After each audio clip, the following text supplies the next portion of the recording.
네, 주말 동안에 있었던 이슈를 빠르게 캐치업하는 이슈 캐치업 시간입니다. 제가 왜 서 있는지 궁금하신 분들도 계실 텐데요. 박지영 앵커를 대신해서 일주일간 진행을 하도록 하겠습니다. 자, 본론으로 들어가 볼까요? 미국 시장 토요일 아침에 눈을 떴는데 말도 안 돼라는 외침이 이 속에서부터 나오더라고요. 3대 지수 다우는 마이너스 1%, 그리고 나스닥은 마이너스 2% 넘게, S&P 500도 마이너스 1.7% 하락을 했습니다. 시장을 흔들었던 그 범인은 바로 고용 보고서였습니다. 자세하게 이따가 알아가 보도록 하겠고요. 국내 증시는 그럼 전거래일 어떠했을까요? 이런 미국장의 흐름이 더 걱정되는 건 전거래일 국내장 이보다 더 나빠질 수 있을까라는 생각이 현실이 될까 두렵기 때문입니다.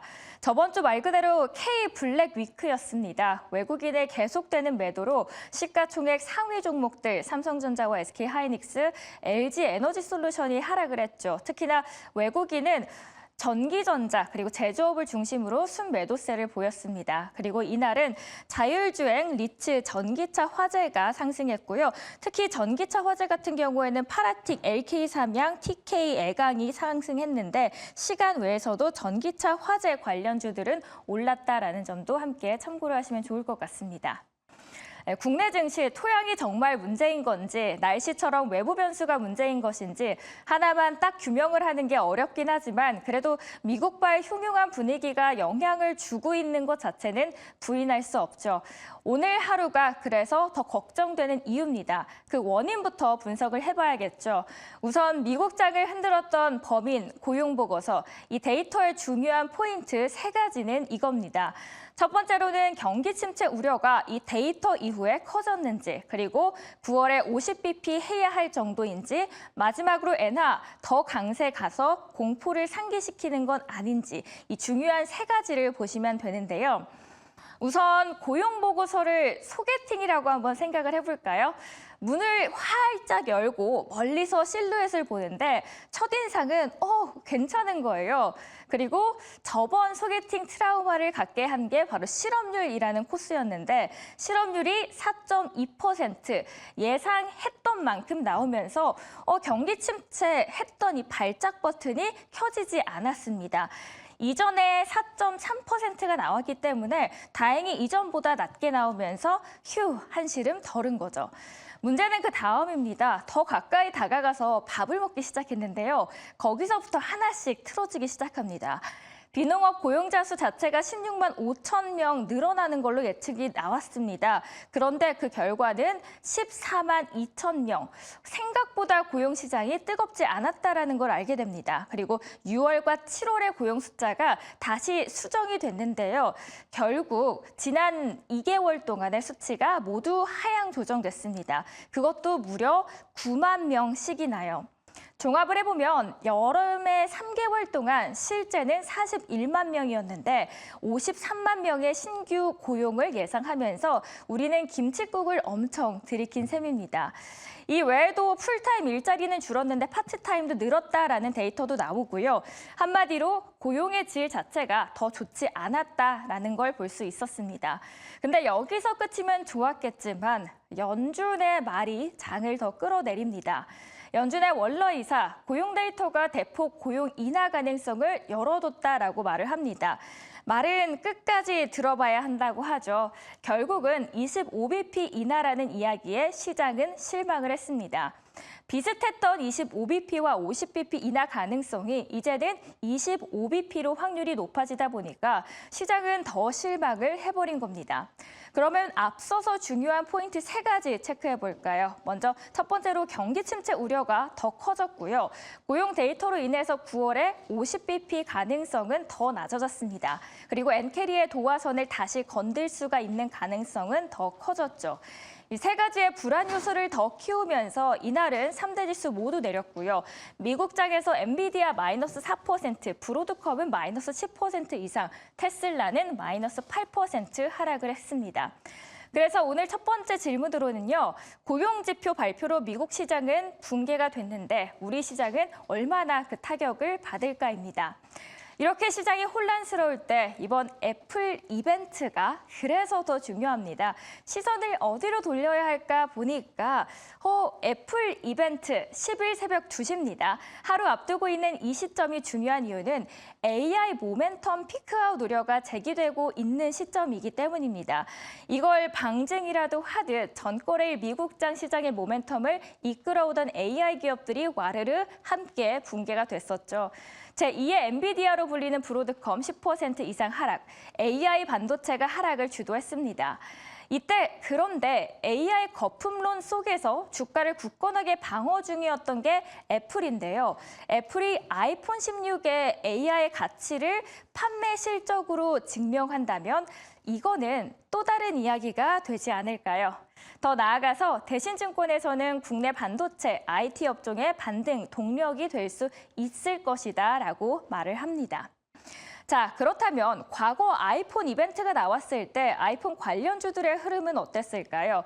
우선 블룸버그에서는 애플 주가가 일반적으로 새 아이폰을 공개할 때 크게 떨어진 사례가 많았다라고 합니다. 그리고 직전에 출시된 15를 보도록 하겠습니다. 2023년 9월이었는데요. 원자재 가격 상승, 전망경 카메라 탑재로 가격 인상하면 어쩌지라는 우려감이 있었음에도 불구하고 이날 가격은 인상하지 않았습니다. 그러면 이때 애플의 주가는 올라갔나? 올라가지 않았습니다. 오히려 하락했는데요. 아이폰 15 출시 공개 이후 대표적으로 아이폰 부품주 모두 빠졌습니다. LG 이노텍 그리고 BH 당일에는 마이너스 3%, 그 다음에는 마이너스 1% 모두 2거래일 연속해서 빠졌죠. 다음 표도 한번 보도록 할까요? 출시 당일 그렇다면 애플 주가는 왜 빠졌던 걸까요? 그 원인을 분석해봤더니 두 가지로 볼 수 있었습니다. 먼저 첫 번째로는 당시 직전 모델과 비슷한 수준의 사양이었고 두 번째로는 중국의 아이폰 금지령 영향이 있었다라는 거죠. 왜냐하면 미국 다음으로 중국이 아이폰 시장 점유율이 굉장히 크기 때문입니다. 이번에는 그렇다면 다를까요? 먼저 첫 번째로는 사양, 온디바이스 AI 탑재라는 점에서는 다를 수 있겠죠. 두 번째로는 중국, 여전히 근데 우려스러운 부분이 있습니다. 당시 아이폰 15 출시 때 화웨이에서 반격이 나오고 정부에서도 애플 사용 금지하면서 실제로 애플 판매도 부진했었는데 이번에도 화웨이가 반격에 나섭니다. 이번에 애플의 관건은 온디바이스 AI인데 챗 GPT, 중국에서는 사용이 아예 금지되고요. 현재 중국은 생성용 AI 제품에 대해서 서비스 출시 전에 정부의 승인을 받도록 요구하는데 지금까지 180개에 넘는 승인을 받았는데 거기에서 외국 기업은 단 하나도 없습니다. 물론 그 덕에 한국이 매번 출시국 3위였는데 출시국 1로 되었다라는 추측도 있습니다. 그 빈자리를 한국으로 메꾸려는 전략인 셈인데 통할 수 있을지 잠시 후에 전문가에게도 여쭤보도록 하겠습니다. 여기에 대해서 IM증권에서는 5년간 아이폰 출시 전후 주가는 통상 언팩 2주 전에 상승했고 언팩 2주 후에 주간에는 하락을 했다라고 합니다. 표에서도 보실 수 있는데요. 한 달 이후에 초도 성과에 따라서 추가 상승과 하락 여부가 갈리는 패턴을 보여왔다라고 합니다. 그럼 이번에 중요한 건 평균적인 흐름을 따라간다라고 할 시에는 가장 중요한 게 애플 인텔리전스를 처음 맞이하는 이 소비자들의 초기 반응이겠죠. 그나마 다행인 건 초기 반응에 대해서 월가에서는 긍정적으로 보고 있습니다. 먼저 뱅크 오브 아메리카에서는 과거처럼 뉴스에 매도가 나타나는 이벤트가 아닐 것이다라고 이야기를 합니다. 과거처럼 소프트웨어가 주도하는 새로운 아이폰 업그레이드 사이클을 시작할 것이라고 생각하고요.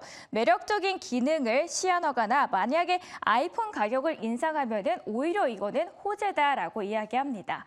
첫 번째로는 그래서 눈을 돌릴 수 있는 애플 관련주로 알아봤습니다. 애플 관련주가 아니라면 어디를 볼 수 있을까요? 그 두 번째는 바로 식료품입니다. 경기가 좋지 않다고 해서 우리가 끼니를 거를 수는 없잖아요. 그래서 식품주는 불경기를 잘 견뎌주는 경기 방어주로 꼽힙니다. 경기 침체 우려 올라가던 상반기 이들의 주가가 굉장히 불타올랐던 시기였습니다. 우상향하는 표 보이시죠? 문제는 6월 이후로 주가 조정이 나타나고 있습니다. 농심표 함께 보시면 6월이 이때가 최고점인데요. 그 이후로 쭉 하향 곡선을 내리고 있습니다. 그리고 그 오른쪽에 오뚜기도 볼까요? 오뚜기도 이때가 6월이고 이 이후로 쭉 내려가는 모습이 포착이 됩니다. 기세가 꺾인 이유는 평소 엉덩이가 무겁기로 유명한 음식료주가 급등하자 차익 실현 물량이 대거 쏟아졌기 때문입니다. 어느 정도로 쏟아졌냐? 상반기 수익률이 각각 하반기까지 삼양식품은 209% 올랐다면 하반기에는 26% 떨어졌고요.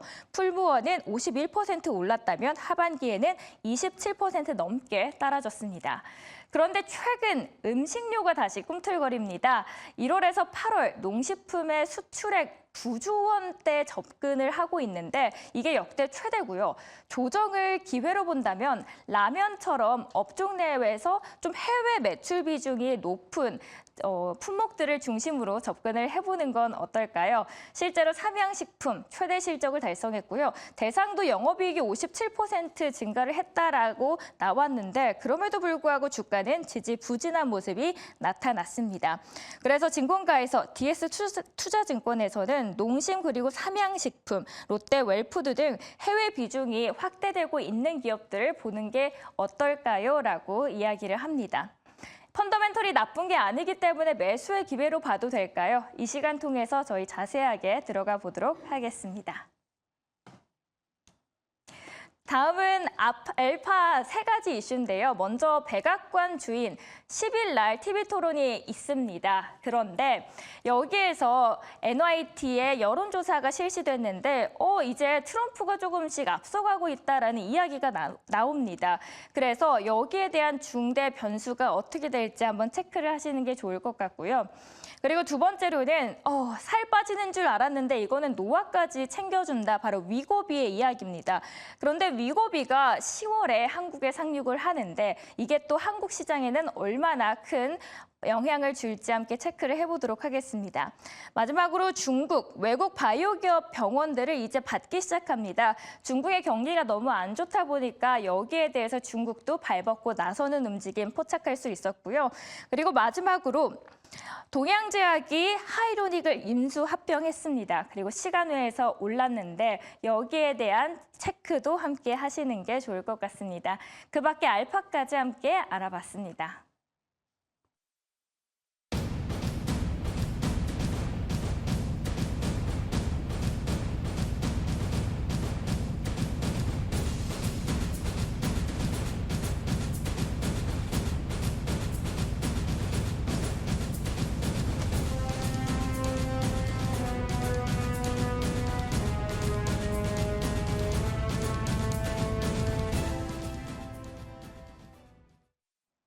이슈 캐치업 시간으로 함께 넘어오셨습니다. 오늘 함께 해주실 분은 IB투자증권의 강남센터 김용빈 주임 그리고 오로라 투자자문의 이슬희 팀장 함께하도록 하겠습니다. 안녕하세요. 안녕하세요.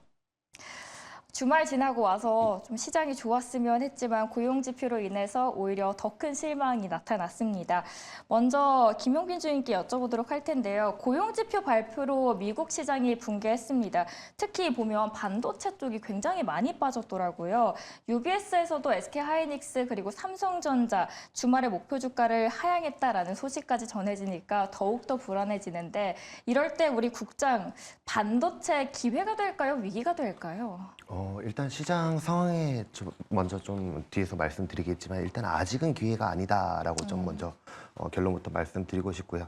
일단 특히 지금 반도체에 대해서 좀 얘기를 하자면 특히 지수랑 비교했을 땐 거의 아예 바닥권에 근접하지 않았나. 지난 8월 폭락장보다도 더 많이 내려간 것 아니냐 이런 체감들을 다들 하시고 계실 텐데 사실 지금 현재 상황에선 반도체 바닥론에 대해서는 좀 무의미하다라고 좀 보이는 입장이고 특히 일단은 실적이 나쁘냐, 그러면 아니면 기업이 나쁘냐 이런 부분에서도 다 아니다라고 얘기를 해주고 있지만서도 오히려 투자 심리 영향이 상당히 좀 크다라고 좀 생각을 해보는 부분이고요. 특히 지금 뭐 최근에 8월부터 그렇고 매크로에 대한 이슈가 상당히 좀 시장에 좀 자극을 주는 부분인데 특히 뿐만 아니라 뭐 국내 같은 경우에는 뭐 금융투자소득세 비롯해서요. 특히 여러 가지 이벤트들이 좀 충격을 주는 것이 일단 시장 전반적인 영향도 있지만은 특히 거기서 베타가 가장 센 쪽은 아마 반도체 부분이 아닐까라고 좀 생각을 하기 때문에요. 일단은 아직은 좀 이 매크로 이슈가 좀 잠잠해지기 전까지는 반도체 바닥 접근에 대한 부분은 아직은 좀 시간이 좀 멀지 않았나라고 좀 생각이 드는 부분이고요. 그럼 왜 앞으로 시장에 대해서 좀 불확실성하게 계속 좀 지켜봐야 되는 부분이냐라고 얘기를 해봤을 때는 특히 일단 추석 연휴에 대해서 좀 봤을 때는 일단 국내 같은 경우는 추석 연휴라는 좀 이벤트가 있고요. 앞으로 그리고 추석 연휴 이후에 미국에서의 특히 FOMC라든지 그리고 일본의 정책금리 그런 부분들이 이벤트가 너무나 많이 남아 있기 때문에 그런 부분에서는 특히 9월 한 달 동안은 좀 불확실성한 좀 이벤트를 건너가야 되는 기간이 아닐까 그런 부분에서는 일단 좀 반도체 바닥론에 대해서는 좀 무의미하다 좀 얘기를 드리고 싶고 그럼 앞으로 좀 시장에 대해서는 좀 어떤 종목을 좀 선택을 해봐야 될까라고 좀 얘기를 해봤을 때는 지금 일단은 시장 방향성과는 아예 무관한 쪽 섹터를 계속 좀 봐야 되는 것이 아닌가 좀 라는 생각을 좀 많이 해보고 있습니다. 네, 반도체 아직은 시기상조다라는 의견을 제시를 해주셨는데요. 이슬희 팀장님께서는 좀 다른 의견이 있으신지 궁금합니다. 네, 저는 이제 좀 전략에 따라서 이제 달리하시는 게 좀 맞지 않나라고 보고 있는 상황이고요. 우선 UBS에 대한 어떤 그 내용을 좀 보게 되면은 사실 뭐 삼성전자, SK하이닉스가 모두 3분기 영업이익이 지금 하향 조정이 된 그런 상황입니다. 그래서 저는 이런 부분들을 봤을 때 사실 조금 조심하셔야 된다라고 좀 보고 있는 게 뭐냐면 결국에 지금 반도체는 이제 눈높이가 굉장히 높아졌다라는 게 우리가 엔비디아라든지 브로드컴 실적에서 좀 알 수 있었던 대목인데요. 결국에 이제 어느 정도 실적이 좋게 나와도 시장 예상치라든지 그리고 이제 연간 가이던스 전망에 못 미치면은 결국에 좀 하락으로 이어졌던 부분입니다. 근데 여기서 지금 이미 하향 조정이 나왔다라는 것은 그만큼 이제 단기적으로는 추가적인 어떠한 그런 투심 악화로 좀 이어질 수 있는 그런 부분이라고 좀 보시면 될 것 같고요. 이에 따라서 좀 단기적으로 보시는 분들은 사실상 지금은 좀 타이밍이 아닌 것으로 좀 판단이 되고 있습니다. 여전히 뭐 경기 침체 그리고 이제 둔화에 대한 부분들도 아직까지 뭐 해결이 된 것은 아니기 때문에 이 이제 분위기가 좀 지속이 된다라고 한다면 그만큼 이제 주도 업종으로 상승을 해왔던 이 반도체 관련주들의 타격이 굉장히 좀 불가피할 것으로 좀 보이고 있는 상황이기 때문에 정말 이제 중장기적으로 최소한 뭐 6개월 이상 본다라고 하시는 분들이 아니라면은 우선은 조금 신중하시는 게 좀 좋지 않을까라는 말씀 드리겠고요. 지수 반등 나올 시에 어느 정도 일부 하락 부분에 대한 리바운드 정도는 좀 충분히 나올 수는 있겠습니다만은 지금 뭔가 이제 전 고점을 뚫고 다시 한번 엄청나게 상승을 하기에는 상반기 대비 지금 모멘텀이 좀 부족한 것도 사실이다. 라는 점에서 봤을 때 결국에 이제 그 반도체는 또 이제 사이클 산업이거든요. 결국에 이제 2, 3년 주기로 성장기가 오면은 정체기가 좀 반드시 올 수밖에 없는 이제 대표적인 이제 섹터 중에 하나이기 때문에 사실상 지금 구간에서 접근을 하실 분들은 최소한 뭔가 이렇게 조금 연 단위로 끌고 가실 분들에겐 저가 매수의 기회가 될 수는 있겠지만은 단기적인 좀 반등을 강하게 바라시는 분들에게는 조금 신중하셔야겠다라는 말씀 좀 드리도록 하겠습니다. 연 단위로 장기적으로 봤을 때는 반도체 지금이 저가 매수의 기회가 될 수 있지만 짧게 보시는 분들께서는 조금 대응이 필요할 것 같습니다. 이번에 미국장 3대 지수를 끌어내렸던 요인 중 하나가 바로 고용지표인데요. 거기에서 봐야 할 중요 포인트가 바로 세 가지 있었습니다. 살짝 김용빈 주인께서 이야기를 해주셨는데 엔캐리 트레이드, 이번 발표로 엔화 강세의 발작 버튼이 다시 건드려지는 거 아닌지에 대한 우려감이 나오고 있는데 주임님께서는 여기에 대해서 어떻게 생각하시는지요? 일단 여러 가지 복합적인 요인이 있겠지만 특히 일단 고용도 한몫을 했다라고 보이는 부분이고요. 특히 일단 고용에 대해서 좀 이런 쪽으로 지표 발표가 나오게 되니 사실 이 50bp 인하를 해야 되는 것 아니냐 이런 부분에서 좀 얘기가 나왔기 때문에 근데 사실 이 50bp를 인하하게 되면 사실 이 엔캐리 트레이드 청산에 대한 부분이 상당히 좀 공포스러운 부분이고요. 뿐만 아니라 여기서 지난번 시장에서 좀 점화를 시켰던 것이 일본에서 금리를 한 번 더 올려야 되지 않느냐 이런 얘기를 했기 때문이 아닐까라고 생각을 합니다. 근데 사실 이 지금 시장에서 50bp를 만약에 인하 안 한다라고 해도 사실 이 경기 침체 쪽으로 흘러갈 확률이 상당히 좀 많이 높은 부분이기 때문에 사실 양자택일 중에 어느 것을 하더라도 사실 이 증시엔 좀 불편한 시간이 될 수밖에 없다라고 생각을 하고 있고요. 그리고 뭐 앞서 말씀드렸듯이 일단은 미국과 일본의 엇갈리는 정책금리 덕분에 사실 이 엔캐리 청산에 대한 것을 사실 우리가 8월 달에 상당한 좀 쇼크를 어느 정도 기억을 했었기 때문에 이런 부분에서의 또 한 번 이 발작이 좀 나올 수 있다라고 좀 생각을 하는 부분이고, 근데 그러면 이 엔캐리 청산에 대해서 우리가 어느 정도를 대비를 해야 될 것인가, 그런 부분에 대해서 좀 생각을 해봤을 때는 사실 8월에 이 엔캐리 트레이드에 대한 청산이 있었을 때 좀 상당히 좀 악몽 같았었잖아요. 근데 이번에 만약에 또 이런 쪽으로 좀 흘러가게 된다 하더라도 사실 8월과 9월은 좀 다르다라고 좀 얘기를 드릴 수 있는 게, 이 8월 같은 경우에는 사실 엔화에 대한 투기적인 포지션이, 선물 포지션이 상당히 좀 많았던 기간이다라고 생각을 할 수 있겠고요. 하지만 이 9월에는 그런 부분이, 포지션이 상당히 좀 많이 청산이 되어 있는 부분이기 때문에 사실 이 재현 강도에 대해서는 상당히 좀 약하다라고 볼 수 있겠고, 그리고 사실 이 정책적인 금리를 이제 사실 25bp가 될지 50bp가 될지, 그리고 또 일본이 금리에 여기 동참을 할지, 그런 부분에 대해서 사실 어떤 시나리오가 될지는 사실 모르겠습니다만, 지난번보다는 이 강도라든지 재현 가능성에 대해서는 사실 좀 어느 정도 낮은 부분이다. 근데 하지만 좀 우려해야 될 것은 이것이 긴 시간 동안 계속 저희에게 좀 옥죄할 수 있는 분위기다라고 좀 말씀을 드리고 싶습니다. 그 기저의 엔캐리 트레이드 청산이 남아있을 수는 있지만 그래도 8월보다는 그 강도가 덜할 수 있을 것 같다라고 정리를 해보도록 하겠습니다. 자, 메인 이슈입니다. 애플이 AI로 돌아옵니다. 애플 관련주들 어떻게 반응을 할지 궁금한데요. 이슬희 팀장님, 네. 어떻게 예상하십니까? 네, 우선 이제 그 애플 같은 경우에 이제 또 9월 10일이 좀 출시가 될 것으로 보이고 있는 상황인데, 문제는 저는 이제 항상 중국이라고 좀 보고 있는 상황이거든요. 여기 이제 같은 날에 뭐 하웨이의 트리플드 폰, 이제 이게 좀 같이 출시가 될 것으로 보이면서 조금 경쟁 구도로 좀 가지 않을까라고 보고 있습니다.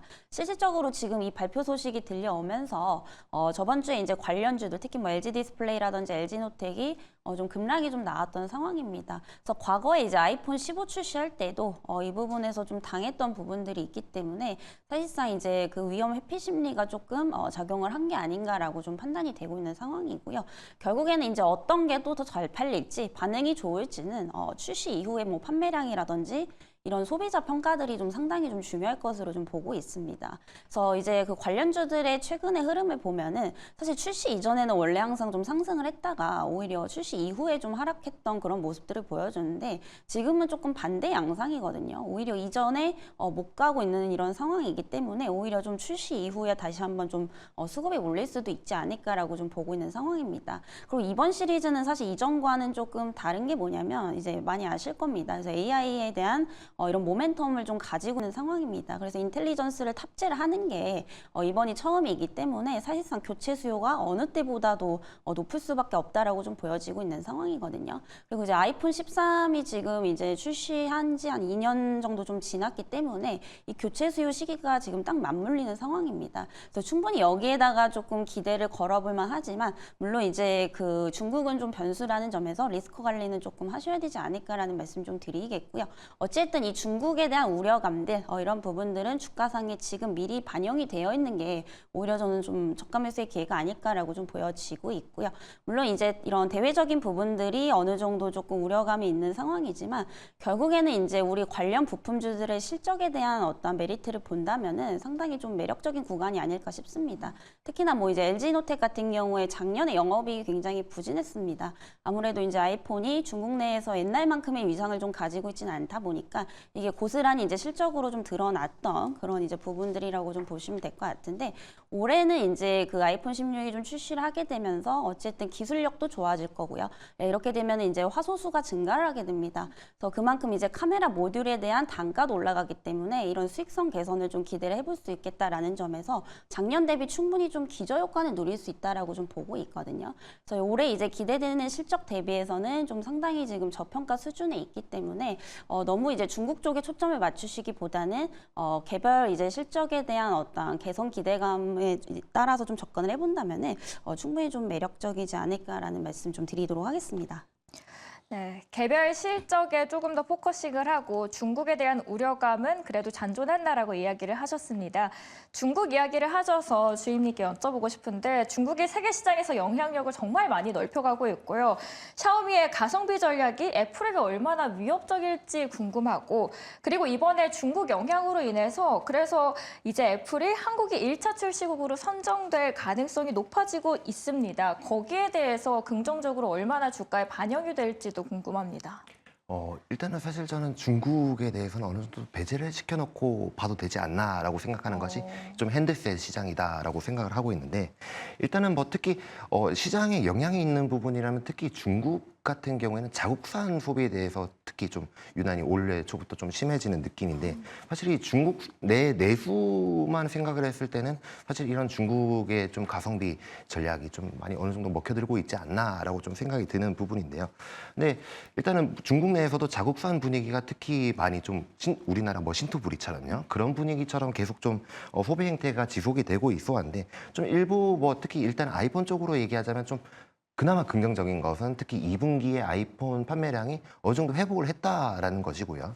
그래서 일단은 이 자국산 제품 소비 행태가 어느 정도 좀 주춤을 한 상황이고, 그리고 앞서서 제가 뭐 말씀을 드렸지만은 특히 핸드셋 기기 내에서는 좀 우려를 안 한다라고 하는 부분이, 특히 물론 이 중국이 특히 뭐 우리나라에 들어오는 것도 포함해서 이 중국산 제품에 대해서 특히 프리미엄 가전도 상당히 뭐 일부 이미 많습니다. 뭐 드론이라든지 뭐 로봇 청소기라든지 그런 걸 포함해서 상당히 기술력이 앞서고 있는 것은 사실입니다만, 특히 이 핸드셋 기기 내에서는 특히 아직도 여전히 좀 상당히 많은 격차가 있다라고 생각하는 부분이고요. 특히 뭐 최근에 뭐 나오는 뭐 화웨이라든지 그런 최근에 폴리드 폰 그런 부분에서도 특히 뭐 삼성을 이겼다라고 좀 하는 부분이지만은, 사실은 그런 그 소비 행태라든지 프리미엄 라인 쪽에서의 소비자들의 채택도는 훨씬 더 삼성을 앞서고 있는 것이 사실이기 때문에, 그런 부분에서는 특히 좀 걱정을 해보지 않아도 안 해도 괜찮다라고 좀 말씀을 드리고 싶습니다. 네. 이슬이 팀장님, 생성용 AI에서 온디바이스 AI의 전환을 아이폰 16의 시발점으로 봐도 될까요? 네, 우선은 이제 이번이 이제 그 시발점이 되지 않을까라고 좀 보고 있습니다. 그래서 그만큼 이제 첫 스타트가 또 굉장히 좀 중요한 거잖아요. 그래서 이번에 이제 출시 이후에 이런 소비자들의 평가가 좀 상당 부분 중요하게 좀 작용을 할 것 같습니다. 만약에 이제 예상보다 뭔가 이제 뭐 반응이 좀 시큰둥하다라고 한다면 이런 부분들이 앞으로 또 이제 추후에 나온 아이폰 시리즈에 대한 어떤 실망감으로 또 이제 이어질 수가 있는 부분이기 때문에, 사실 이번 아이폰 16이 그냥 이제 뭐 출시한다고 해서 기대가 되는 게 아니라 향후 이제 애플에 대한 어떤 전망을 또 볼 수 있는 그 척도 중에 하나거든요. 그래서 저는 이게 지금 평가가 굉장히 좀 중요할 것으로 보이고 있고, 그만큼 이제 가격도 이제 인상을 할 수밖에 없습니다. 그만큼 이제 AI 이제 온디바이스를 좀 탑재를 했기 때문에 여기에 들어간 이제 비용을 어느 정도 기업에서도 좀 회수를 해야겠죠. 그럼 결국에 이제 인상된 가격을 내고서도 그만한 가치가 있느냐, 이 부분에 대해서 상당히 좀 중요할 것으로 좀 보이고 있는 상황이고요. 결국에는 그게 이제 판매량에 대한 부분으로 좀 알 수가 있다라고 좀 보고 있기 때문에, 사실상 이제 그 이후에 어떤 평가가 나오는지 이 부분에 좀 초점을 맞추시면서 체크를 해보시면 좋을 것 같습니다. 자, 그렇다면 거기 안에서 탑픽주는 뭐라고 꼽으시나요? 네, 아까 잠깐 짧게 부탁드릴게요. 언급드렸던 LG 이노텍이고요. 사실 이제 관련주들은 굉장히 좀 많이 있습니다. 뭐 LG 디스플레이도 있고 이제 관련주로서 뭐 BH도 있지만은, 사실 여기서 애플에 대한 온전의 수혜를 기대를 하려면은 이노텍이 맞지 않나라고 보고 있습니다. 그래서 매출 비중의 80%가 애플에서 나오는 그런 상황이기 때문에, 이런 애플 관련주로서 이제 가장 좀 대장격으로 상승을 했던 종목이라고 좀 보시면 될 것 같고요. 그래서 카메라 그 모듈 공급에 대한 이제 단가 부분의 상승이 좀 기대가 되고 있는 상황이기 때문에 올해 하반기 실적이 좀 기대가 되고 있다라는 거, 그리고 악재가 어느 정도 지금 주가상에 좀 반영이 되어 있기 때문에 이런 밸류적인 매력도 상당히 좀 높다라는 점에서 주목을 해보시면 좋을 것 같습니다. LG이노텍은 증권가에서도 정말 많이 언급되는데, 이슬이 팀장님께서도 LG이노텍 추천주로 뽑아주셨습니다. 다음은 음식료 한번 보도록 하겠습니다. 상반기에 굉장히 뜨거웠습니다. 그런데 6월 이후로 실적이 좋음에도 불구하고 빠지는 게 바로 음식료였는데요. 주가 조정의 원인은 뭐라고 보시고, 사실 펀더멘털이 그렇게 나쁜 건 아니었지 않습니까? 그렇다면 지금을 매수의 기회로 봐도 될까요? 일단은 뭐 반도체랑 결론은 똑같다라고 먼저 말씀을 드리고 싶고, 사실 이 식료품 쪽에서 봤을 때는 특히 성장성이라든지 펀더멘탈 이런 부분이 아직도 여전히 나쁜 것은 아니다라고 좀 여전히 말씀드리고 싶긴 한데, 일단 매수 심리에 대한 개선이 상당히 좀 많이 필요한 것이 아닌가.